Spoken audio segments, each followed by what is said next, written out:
네, 오늘 말씀 제목은요, 하나님을 만나는 사람이라는 제목으로 말씀을 나눌 텐데요. 저는 어제 말씀에서 따로 이렇게 설명을 드리진 않았지만, 다니엘이 왕에게 이제 시간을 달라고 하잖아요. 그리고 자기 집으로 갔다고 하는데, 자기 집으로 간 게 새 친구에게 중보 기도를 요청한 것도 있지만, 왜 다니엘은 집에 돌아왔을까요? 이후 다니엘서 본문들을 보면 알 수 있는데요. 다니엘은 집에서 분명히 기도했을 겁니다. 그렇게 기도하는 가운데 하나님을 만난 후에 오늘 말씀해 보면 어떤 모습을 보여주는지에 대해 우리는 주목해야 합니다. 하나님을 만난다고 하나님과 친밀하다고 하면서 사람들을 무시하는 경우들이 있습니다. 그것이 과연 정말 하나님을 만나고 있는 사람의 모습일 수 있을까라는 의문이 들 때가 있는데, 저와 여러분들이 정말 하나님을 만난다면 어떤 삶의 태도들을 취해야 되는지 오늘 말씀을 통해서 볼 수 있습니다. 첫 번째로요, 하나님을 만나는 사람은 다른 일을 살리게 됩니다. 24절 25절인데요 이에 다니엘은 왕이 바벨론 지혜자들을 죽이라 명령한 아리옥에게 가서 그에게 이같이 이르되 바벨론 지혜자들을 죽이지 말고 나를 왕의 앞으로 인도하라. 그리하면 내가 그 해석을 왕께 알려드리리다 하니, 이에 아리옥이 다니엘을 데리고 급히 왕 앞에 들어가서 아뢰되 내가 사로잡혀온 유다 자손 중에서 한 사람을 찾아내었나이다. 그가 그 해석을 왕께 알려드리리다 하니라. 다니엘이 하나님 앞에 기도했을 때 바벨론 왕 느부갓네살이 무슨 꿈을 꿨는지와 해석까지 하나님이 가르쳐 주셨습니다. 그렇게 알게 된 후에 아리옥에게 갔다라는 것은 우리 큐티인 본문 해설에 보면 원칙을 지키고 정해진 질서를 따라 아리옥에게 갔다라고 나와 있는데, 아리옥이라는 이름의 뜻이요, 사자 같은 사람이라는 뜻이에요. 사자 같은 사람. 정말 만만한 사람이 아니었을 것으로, 거친 사람이었을 것으로 추정합니다. 쉽지 않은 대상이었겠죠. 그리고 아리옥에게요, 다니엘이 24절에 보면 뭐라고 제일 먼저 말하냐면요, 바벨론 지혜자들을 죽이지 말고 라고 제일 먼저 이야기해요. 사실 이 다니엘 입장에서는요, 바벨론 지혜자들은 경쟁의 대상이기도 하고요, 무시의 대상이기도 했을 겁니다. 왜냐하면 바벨론 이 지혜자들 중에 한 명이 또 다니엘이었기 때문에 경쟁의 대상이기도 하지만, 왜 무시가 되냐면 이 사람들이요, 술객, 박수, 점쟁이들이었기 때문에, 미신을 믿는 사람들이었기 때문에, 하나님을 모르는 사람들이었기 때문에 충분히 다니엘 입장에서는 무시가 될 수도 있었다라는 거겠죠. 그런데 이렇게 잘못된 하나님에 대한 이해를 가졌다면 바벨론 지혜자들을 죽이지 말라고 이렇게 하지 않았을 거예요. 뭘 말씀드리는 거냐면, 다니엘에 의해서 이렇게 다니엘은 오히려 이 사람들을 살리는데 하나님이 주신 지혜를 사용했다라는 것을 보여주는 것입니다. 저와 여러분들이 하나님을 매일 말씀과 기도로 만나면요, 지혜가 생깁니다. 이 하나님의 지혜는요, 다른 이들을 살리는 것이죠. 그러나 한번 반대로 생각해 봐야 됩니다. 내가 매일 말씀과 기도로 하나님을 찾지 않잖아요. 만나지 않잖아요. 세상의 지혜, 세상의 가치관으로 살게 될 겁니다. 세상의 지혜, 세상의 가치관은 무엇입니까? 한마디로 말하면요, 나 살고 너 죽자입니다. 나 살고 너 죽자. 그러나 하나님의 지혜를 경험한 사람들은 다른 이들을 살리기 위해 존재하잖아요. 이 하나님의 지혜, 이것은 나 죽고 너 살자가 되어진다라는 거죠. 다니엘이 지금 이 위급한 상황에 뛰어들게 된 동기도 바벨론 지혜자들을 죽게 해서는 안 된다라는 생각이 있었기 때문이라는 것입니다. 24절에 아리옥에게 다니엘은 나를 왕의 앞으로 인도하라고 말합니다.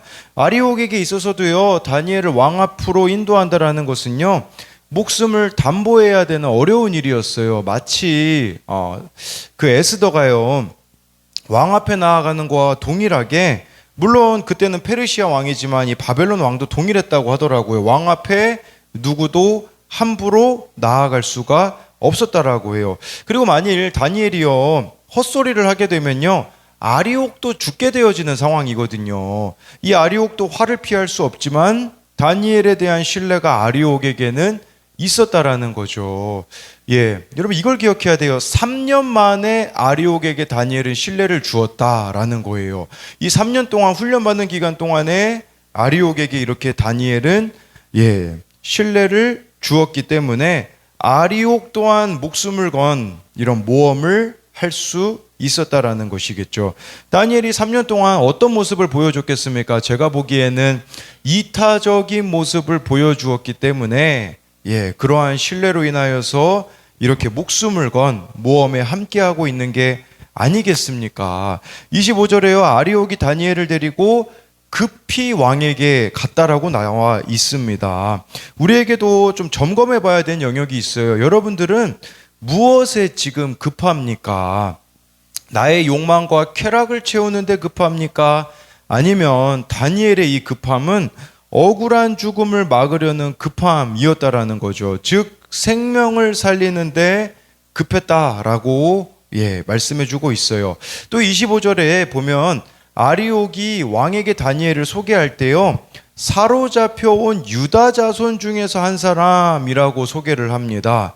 이건 사실 비참한 현실이거든요. 본토에서 살지도 못하고 바벨론까지 끌려온 비참한 상태를 말해주는 것인데, 그러나 그러한 처지가 다니엘로 하여금 자신의 신세를 한탄하고 비관하고 절망과 냉소에 빠지게 하지 않았다라는 것이에요. 뭘 말해주는 것이겠습니까? 저와 여러분들이요, 한번 다른 이들을 살리는 일에 동참해 보십시오. 온갖 말을 들을지도 모릅니다. 온갖 무시를 당할지도 모릅니다. 그러나 정말 나의 목적이 구원에 있다면 이런 것들로 인하여서 생명을 살리는 일을 포기하지 않을 것입니다. 그래서 이것에 대한 두 가지 적용 질문은요, 나는 세상의 지혜로 살아갑니까? 하나님의 지혜로 살아갑니까? 세상의 지혜는 나 살고 너 죽자이겠죠. 반대로 하나님의 지혜는 나 죽고 너 살자인 것이죠. 나는 지금 무엇이 급합니까? 욕망을 채우는데 급합니까? 생명을 살리는 일에 급합니까? 다니엘이 바벨론 지혜자들을 살리는 것처럼 내가 지금 구원으로 인도해야 하는 사람들은 누구입니까? 두 번째로요, 하나님을 만나는 사람은 겸손합니다. 26절부터 28절을 보면요, 왕이 대답하여 벨드사살이라 이름한 다니엘에게 이르되 내가 꾼 꿈과 그 해석을 내가 능히 내게 알게 하겠느냐 하니, 다니엘이 왕 앞에 대답하여 이르되 왕이 물으신 바 은밀한 것은 지혜자나 술객이나 박수나 점쟁이가 능히 왕께 보일 수 없을 때 오직 은밀한 것을 나타내실 이는 하늘에 계신 하나님이시라. 그가 느부갓네살 왕에게 후일에 될 일을 알게 하셨나이다. 왕의 꿈 곧 왕이 침상에서 머릿속으로 받은 환상은 이러하니이다. 26절에요, 이 왕이 좀 다니엘에게 어떻게 보면 좀 비꼬는 것 같이 말하고 있어요. 내가 꾼 꿈 해석을 능히 네가 이야기할 수 있냐, 이렇게 묻는 거죠. 물론 바벨론 지혜자들도 못한다고 했기 때문에 유다에서 잡혀온 다니엘에 대한 왕의 회의적인 태도는 충분히 이해할 수 있어요. 그렇지만 역설적이게도 왕의 이러한 회의적인 질문은 오히려 다니엘에게 보면요, 28절에 말씀해주고 있듯이 하늘에 계신 하나님을 소개할 수 있는 기회가 되었다라는 것이에요. 저와 여러분들이요, 어떤 사건이 있을 거예요. 문제가 있을 거예요. 그때 말씀에 묻고 기도로 나아가면요, 누군가에게 하나님을 이야기할 수 있는 기회가 되어진다라는 것을 말씀해 주는 것이에요. 제가 경험하고 있는 게 이거예요. 가끔씩 보면요, 하나님이 주시는 감동이 있어서 그 감동을 적용하게 되어지면 정말 하고 싶었던 말을 할 수 있는 기회를요, 오히려 상대방이 저에게 물어봄으로써 자연스럽게 하게 되어지는 일들이 있더라고요. 27절에 다니엘이요, 왕의 이런 질문에 제일 먼저 대답한 건 뭡니까? 왕이 물은 은밀한 것은 지혜자, 술객, 박수, 점쟁이는 왕께 보일 수 없는 것이라고 말하는 것은 이들을 다니엘이 무시한 게 아니라는 것을 보여주는 거겠죠. 이들을 무시한 게 아니라 이들을 죽이지 말라고 왕에게 말한 거예요. 이거는 이들이 알 수 없는 것이기 때문에 이 지혜자, 술객, 박수, 점쟁이에게 책임을 묻지 말라고 다니엘이 말한 거죠. 하나님을 안다고 하나님을 깊이 만난다라고 하는 사람 중에 사람들을 함부로 대하는 사람들이 있습니다. 하나님을 안다는 것이 교만으로 이어져서요, 얼마나 쉽게 말하는지 몰라요. 자기가 하나님인 것처럼 말하는 사람들도 있어요. 사람들에게 함부로 말하고 무시하는 태도를 보이는데 그것은 하나님을 만난 자들이 아니라는 거예요. 여러분, 그 사람이 어떤 메시지를 전하는 것도 중요하겠지만 태도와 한번 말투를 보셔야 됩니다. 진짜 하나님을 만나면요, 결코 그렇게 교만한 태도로 마치 다 아는 식으로 다른 사람을 무시하는 태도를 보일 수가 없다라는 것이에요. 하나님을 깊이 만나잖아요. 그러면 어떻게 될까요? 무시가 되는 사람을 섬기게 될 겁니다. 이걸 아셔야 되는 것이에요. 그래서 한 가지 말씀을 가져와 봤는데요. 고린도후서 4장 5절에요. 이런 말씀이 있어요. 우리는 우리를 전파하는 것이 아니라 오직 그리스도 예수의 주 되신 것과 또 예수를 위하여 우리가 너희의 종된 것을 전파함이라. 사도 바울이 뭐라고 고백합니까? 예수님이 주님이시면요, 다른 사람의 종들이 되어서 섬기게 된다라고 우리들에게 말씀해주고 있는 거예요. 무슨 말이냐? 예수님이 진짜 우리들의 삶의 주인이면 사람들의 종이 되어 섬길 수밖에 없다라는 것을 말씀해 주는 것이겠죠. 이 다니엘은요, 사실 느부갓네살 왕도 자칫 잘못하면 무시할 수 있습니다. 왜냐하면요, 어제 말씀 다니엘 2장 21절에요 하나님으로부터 또 비밀을 깨달았거든요. 그는 때와 계절을 바꾸시며 왕들을 폐하시고 왕들을 세우시며 지혜자에게 지혜를 주시고 총명한 자에게 지식을 주시는도다. 다니엘이 하나님을 찬양하는 내용 중에 왕들을 폐하시고 왕들을 세우시며 이 비밀을 깨달았거든요. 이 바벨론 왕도 하나님이 세우시는 거구나. 그러면 이 바벨론 왕을 한편으로는 무시할 수도 있잖아요. 그런데 다니엘은요, 그렇게 하지 않고 느부갓네살에게도 겸손의 태도를 유지했다라는 것이에요. 29절 30절에 보면 느부갓네살을 대하고 있는 태도가 나오거든요. 왕이 침상에서 장래일을 생각하실 때에 은밀한 것을 나타내시는 이가 장래일을 왕에게 알게 하셨사오며 내게 이 은밀한 것을 나타내심은 내 지혜가 모든 사람보다 낫기 때문이 아니라 오직 그 해석을 왕에게 알려서 왕이 마음으로 생각하던 것을 왕에게 알려주려 하심이니이다 라고 말씀해 주고 있어요. 다니엘은요, 왕에게 왕의 꿈과 해석을 알게 된 것은 29절에 보니까 은밀한 것을 나타내시는 이가 알게 하셨대요. 누가 알게 하셨냐면 바로 하나님이 이렇게 가르쳐 주셔서 알게 되었다고 하면서 30절에 보니까 다니엘은 자신의 지혜가 자기가 모든 사람들보다 뛰어나서 얻게 된 게 아니라고 합니다.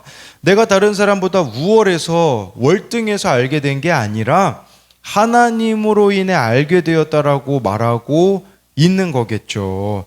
여러분, 하나님으로부터 이처럼 계시를 받아 다른 사람들은 알 수 없는 일을 전하는 상황에서 다니엘은 자기를 높이기가 쉬운 상황이었습니다. 많은 사람의 생명이 달려있는 절박한 상황이기 때문에 스스로 그것을 이용해 높일 수도 있었습니다. 그러나 다니엘은 하나님의 도구일 뿐임을 분명히 말합니다. 하나님은 겸손한 다니엘을 통해 영광을 받으셨다라는 거겠죠. 어떤 사람들은 하나님의 말씀을 전하며 하나님이 받으실 영광을 자신이 취하는 어리석음을 범하는 사람들이 있다라는 것입니다. 제가 지금 한동대 총장인 최도성 총장님을 인터뷰한 영상을 최근에 본 적이 있는데요. 어느 교수님이 이렇게 이야기하셨다고 합니다. 학령 인구도 줄고 기독교 학생 숫자도 줄어드는데 감당할 수 있겠습니까? 좀 색채를 낮춰서 비기독교인들도 좀 오게 하면 어떻겠습니까? 그러니까 한동대가요, 기독교적인 색채가 강하잖아요. 그러니까 그 기독교적인 색채를 좀 빼고 이제 학생 인구들도 줄어드는데 그냥 비기독교인들도 올 수 있게 기독교 색채 좀 빼자, 이렇게 얘기했대요. 이 총장님이요, 이렇게 이야기하시더라고요.